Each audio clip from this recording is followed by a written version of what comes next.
The rise of China. 2 centuries ago, Napoleon warned, "Let China sleep. When she wakes, she will shake the world." The rise of China will undoubtedly be one of the great dramas of the 21st century. China's extraordinary economic growth and active diplomacy are already transforming East Asia, and further decades will see even greater increases in Chinese power and influence. In 1980, China's gross domestic product, GDP, was less than $300 billion. By 2015, it was $11 trillion, making it the world's second largest economy by market exchange rates.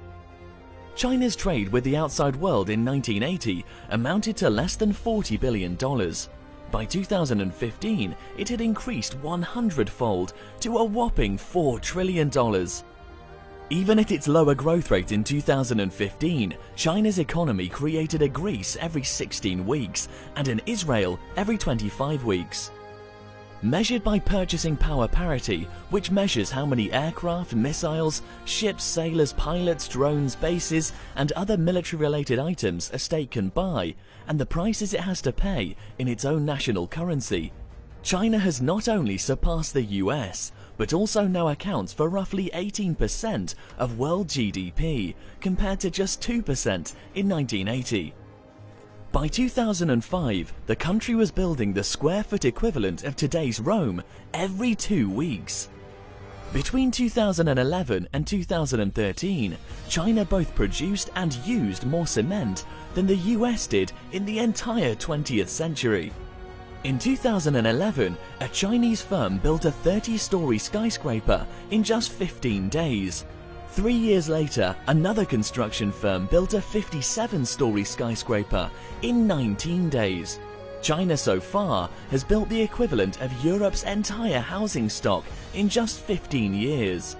In November 2015, Beijing replaced the substantially larger 1,300-ton San Juan Bridge in just 43 hours. Over the past decade, China has constructed the world's longest high-speed rail network, 12,000 miles of rail lines that carry passengers between cities at speeds of up to 180 miles per hour.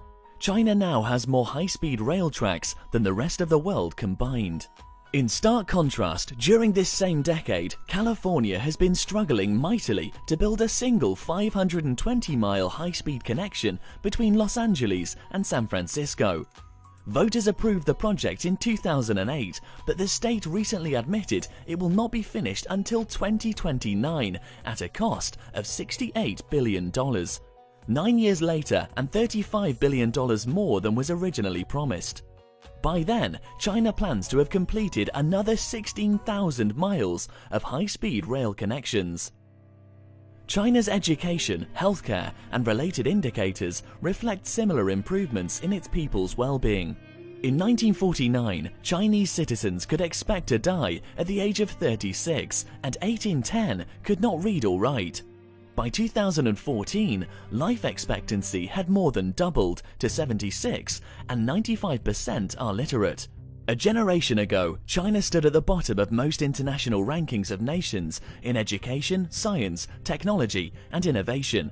But after 2 decades of determined investment in the country's human capital, it has become a global competitor. Today it rivals and by some measures outperforms the United States. On the 2015 Programme for International Student Assessment, China ranked 6th in mathematics, while the United States ranked 39th. China's score was well above the OECD average, while the US score was significantly below. According to the most recent Stanford University comparison of students entering college in the fields of engineering and computer science, Chinese high school graduates arrive with a 3-year advantage over their American counterparts in critical thinking skills. In 2015, Tsinghua University passed MIT in the US News and World Report rankings to become the #1 university in the world for engineering. Among the top 10 schools of engineering, China and the US each had 4.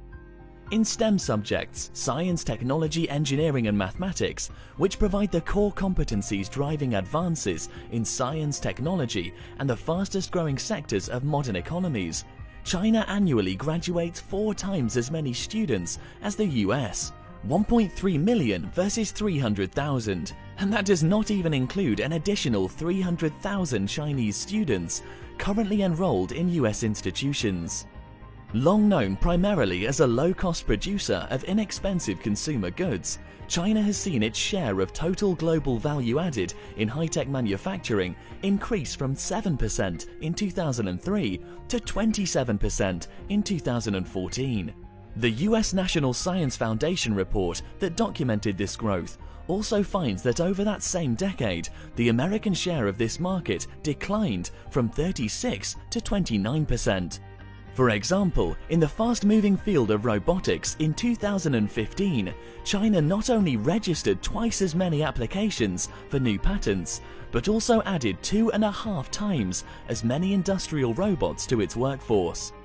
On its current path, China will surpass the US to become the world leader in research and development spending by 2019. Since June 2013, the world's fastest supercomputer has been located not in Silicon Valley, but in China. Indeed, in the rankings of the world's 500 fastest supercomputers, a list from which China was absent in 2001, today it has 167, 2 more than the United States. Moreover, China's top supercomputer is 5 times faster than the closest American competitor. And while China's supercomputers previously relied heavily on American processors, its top computer in 2016 was built entirely with domestic processors.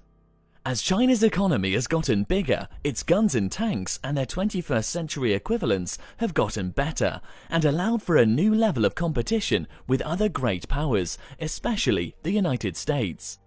Just as technology startups like Facebook and Uber have used the concept of disruptive innovation to upend previously dominant firms, the Chinese military is developing new technologies that can counter ships, planes and satellites that the US has developed over decades and for a fraction of the cost. China has increased its defense spending nearly 5-fold over the last decade. China currently spends more on defense than Japan, South Korea, the Philippines and Vietnam combined, and China's military spending is second only to the United States. China is now building a blue water navy. A green water navy patrols its maritime borders, a blue water navy patrols the oceans. China intends to become a 2-ocean power, Pacific and Indian. To achieve this, China is investing in deep-water ports in Burma, Bangladesh, Pakistan and Sri Lanka, an investment which buys it good relations, the potential for its future navy to have friendly bases to visit or reside in, and trade links back home. In 2014, China inaugurated a major international economic development program by financing infrastructure projects in the historical Silk Route countries. It is engaged in financing economic infrastructure projects in the Silk Route countries with positive ROI for China and the recipient countries.